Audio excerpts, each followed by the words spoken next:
একটি জাতির ট্র্যাজেডির করুণ কাহিনী। যে সময় প্রতিটি দেশ পড়ে আছে নানা উৎসব নিয়ে, সে সময় তারা ছুটে চলেছে তাদের জীবন রক্ষার্থে। তারা লড়াই করছে আহারের জন্য, লড়াই করছে তাদের ছোট্ট নিষ্পাপ সন্তানদের রক্ষার জন্য। হ্যাঁ বন্ধুরা, আপনারা ঠিকই ধরেছেন, বলছি প্যালেস্টাইনের কথা। প্যালেস্টাইন নামক ভূখণ্ডে বাস করত ফিলিস্তিনিয়ানরা, যাদের আরবিতে বলা হয় ফিলিস্তিনিয়ান। প্যালেস্টাইন ছিল তুর্কি সাম্রাজ্যের একটি অংশ। 1917 সালে ব্রিটিশ শক্তি ম্যান্ডেটরি পাওয়ার হিসেবে কর্তৃত্বভার নেয়। তারপর থেকে বহিরাগত ইহুদিরা আসতে শুরু করে। দ্বিতীয় বিশ্বযুদ্ধ শেষ হওয়ার 3 বছর পর অর্থাৎ 1948 সালে ইহুদিরা প্যালেস্টাইন এর নাম বদলে ইসরায়েল রাষ্ট্র ঘোষণা করে এবং আরবদেরকে বিতাড়িত করে। And become refugees.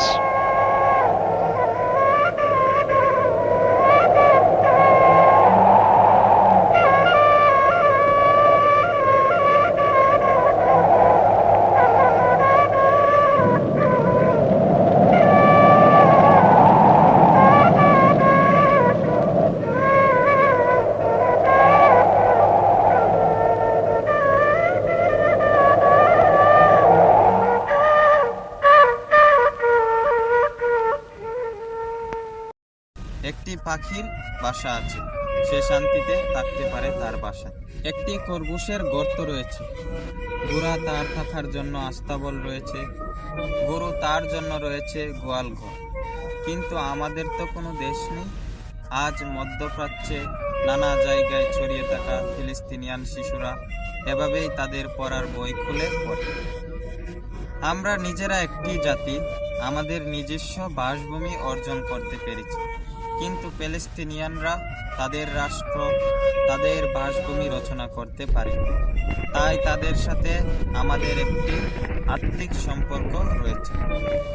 ছবিতে দেখতে পাচ্ছেন এই বৃদ্ধ আরব লোকটি এখনো স্বপ্ন দেখে তার সুন্দর দেশ প্যালেস্টাইন, যা সে সবার সাথে ফেলে আসে পিছনে। সে এখনো ফেলে আসা বাড়িটির চাবি তার কাছে যত্নে তুলে রেখেছে। সে ভাবে হয়তো কোনো একদিন সে ফিরে আসবে তার দেশ প্যালেস্টাইন, তার নিজ গৃহে। সে স্বপ্ন দেখে সে একদিন পাখিদের মতো খোলা আকাশে উড়বে তার নিজ বাসভূমি।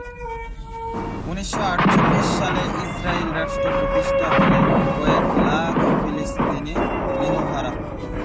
ইসরায়েল রাষ্ট্রের পূর্ব সীমানায় জর্ডান নদীর পশ্চিম তীরে ওয়েস্ট ব্যাংক এবং ইসরায়েলের পশ্চিমে গাজা নামক সরু এলাকায় ফিলিস্তিনিয়ানরা তাঁবু বেঁধে থাকছে। তাদের আশা ছিল একদিন স্বগৃহে ফিরে যেতে পারবে, কিন্তু গত 77 বছরেও প্যালেস্টিনিয়ান আরবদের সমস্যা সমাধান হলো না।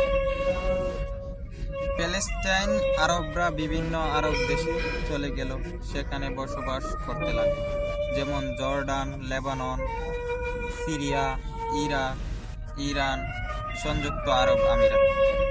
লেবানন ছিল ইসরায়েলের উত্তর সীমান্তের দেশ। এদেশে স্থান নেই 3.5 লক্ষ প্যালেস্টাইনরা। এদের স্থান হয়েছিল গরিব নিম্ন অঞ্চলগুলোতে।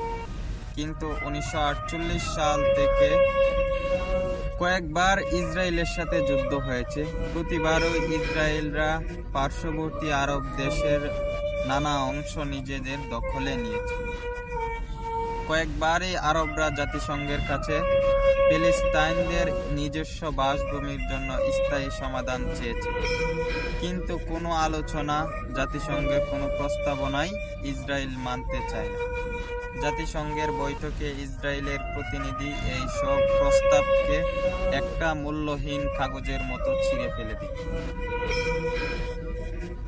For us, the Jewish people, this is no more than a piece of paper, and we shall treat it as such.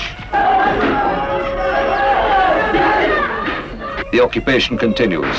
Repression, collective punishment, house storming.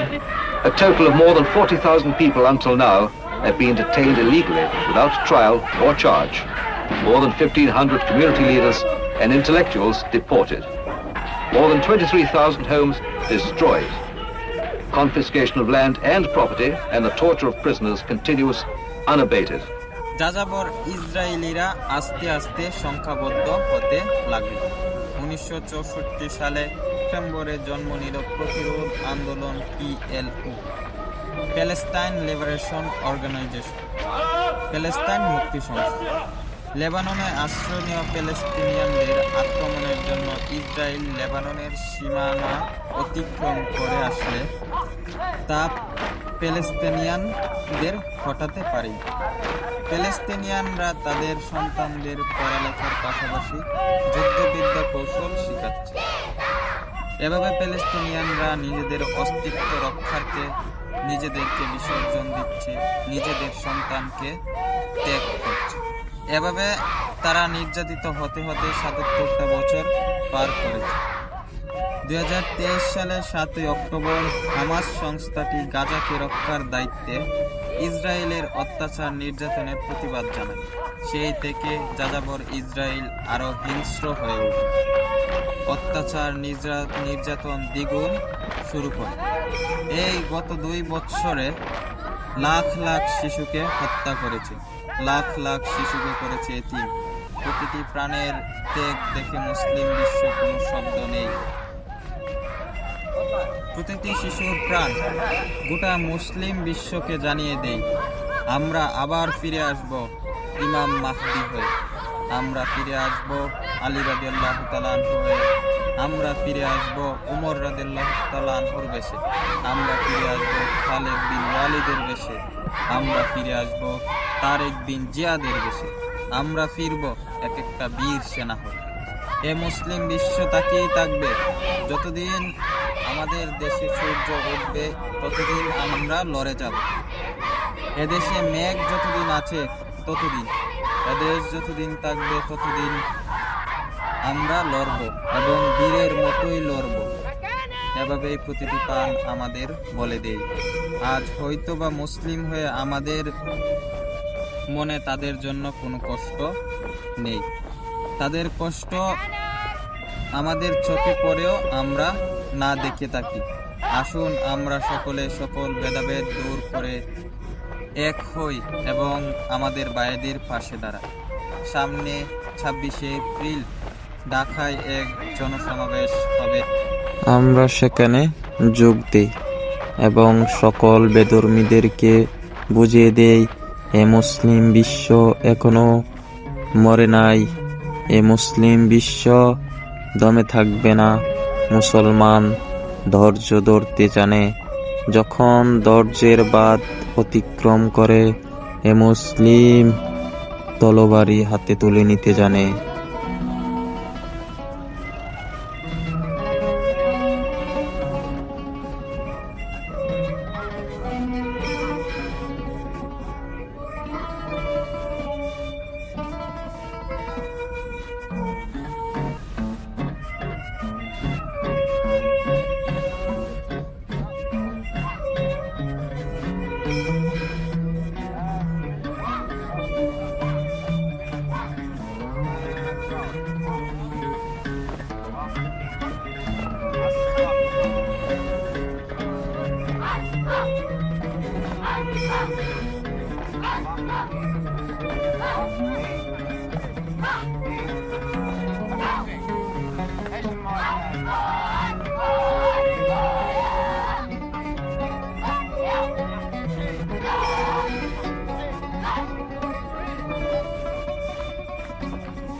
এখানে ছেলে এবং মেয়েরা প্রতিরক্ষা ব্যবস্থার প্রশিক্ষণ নিচ্ছে ক্যাম্পে। এই প্রশিক্ষণে কিশোর কিশোরীদের যথেষ্ট উৎসাহ রয়েছে। এদের চোখে স্বপ্ন এরা একটি স্বাধীন দেশের নাগরিক হতে পারবে, যে দেশকে তারা স্বদেশ বলে জানবে। Why are you doing military training? ليش عم تعملي تدريبات عسكرية؟ عشان لما اتدرب اصير مقاتلة شجرة وحرك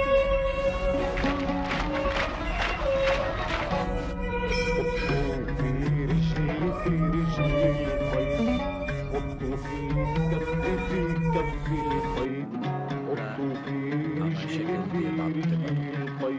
আমার কণ্ঠ রোধ করতে পারো, শরীর আগুনে পুড়িয়ে দিতে পারো, জ্বলন্ত সিগারেট দিয়ে মুখ জ্বালিয়ে দিতে পারো।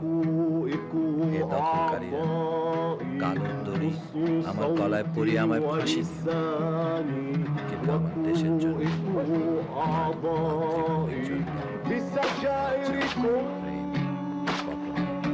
আমার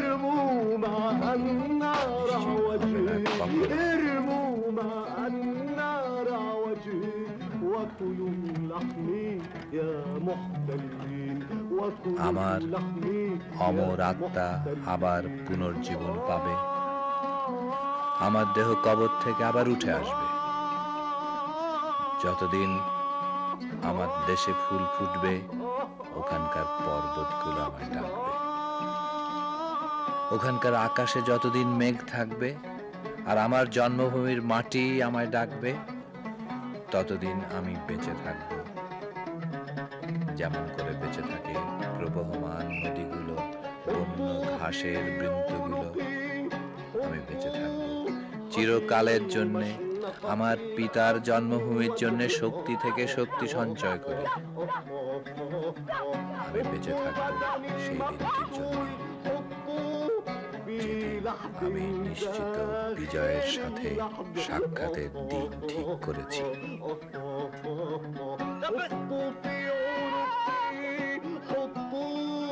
قبل المشنقة الأسود حطوا بدني مقتول، حطوا في لحظ داخل اللحظة.